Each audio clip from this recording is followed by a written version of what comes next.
আগে যদি আরেকবার জীবনটাকে দেখতে চাই,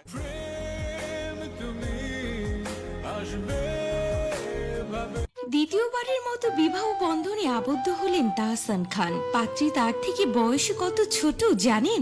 আমি সেই সুতো হব যে তোমায় আলোকিত। হ্যাঁ ভিউয়ার্স, শনিবার ভোর থেকে সোশ্যাল মিডিয়ায় তাহসানের বিয়ের আয়োজনের ছবি ভাইরাল হয়। এরপর থেকে নেটিজেনরা নবদম্পতিকে শুভেচ্ছা ও ভালোবাসা জানাচ্ছেন। ছবিতে দেখা যাচ্ছে নিজের থেকে বয়সে ছোট একটি মেয়েকে আলিঙ্গন করে ধরে রয়েছেন তাহসান খান, যা দেখে বুঝতে বাকি নেই যে এই সুন্দরীকেই বিয়ে করেছেন জনপ্রিয় গায়ক। কোন রকমের পূর্বাভাস বা গুঞ্জন ছাড়াই দ্বিতীয়বারের মতো বিবাহ বন্ধনে আবদ্ধ হয়েছেন গায়ক। আর এই বিয়ের খবরটি গণমাধ্যমকে নিশ্চিত করেছেন তাহসান খান নিজেই। কি জানালেন তাহসান খান, এছাড়া পাত্রী বা কে, চলুন জেনে নেওয়া যাক।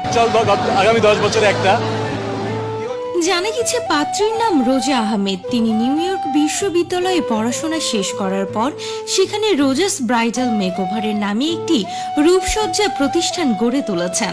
এছাড়া বিগত এক দশকেরও বেশি সময় ধরে তিনি বাংলাদেশ ও মার্কিন যুক্তরাষ্ট্রে ব্রাইডাল মেকআপ শিল্পে খ্যাতি অর্জন করেছেন। পাশাপাশি একজন মেকআপ শিক্ষিকা হিসেবে তিনি বহু নারীকে প্রশিক্ষণ দিয়েছেন এবং উদ্যোক্তা হতে সাহায্য করেছেন। এখানে শেষ নয়, জানা যায় পাত্রী তাহসানের থেকে 15 থেকে 16 বছরের ছোট।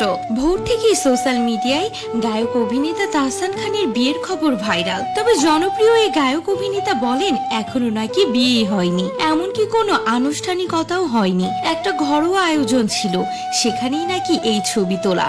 আজ সন্ধ্যায় এই বিষয়ে বিস্তারিত জানাবেন তাহসান খান। প্রসঙ্গত এর আগে 2006 সালের 7ই আগস্ট তাহসান খান অভিনেত্রী মিথিলার সঙ্গে বিবাহ বন্ধনে আবদ্ধ হন। তাদের ঘর আলো করে আসে কন্যা সন্তান আয়রা। তবে 2017 সালের 4 অক্টোবর হঠাৎই তারা সেই সম্পর্কে রীতি টানেন।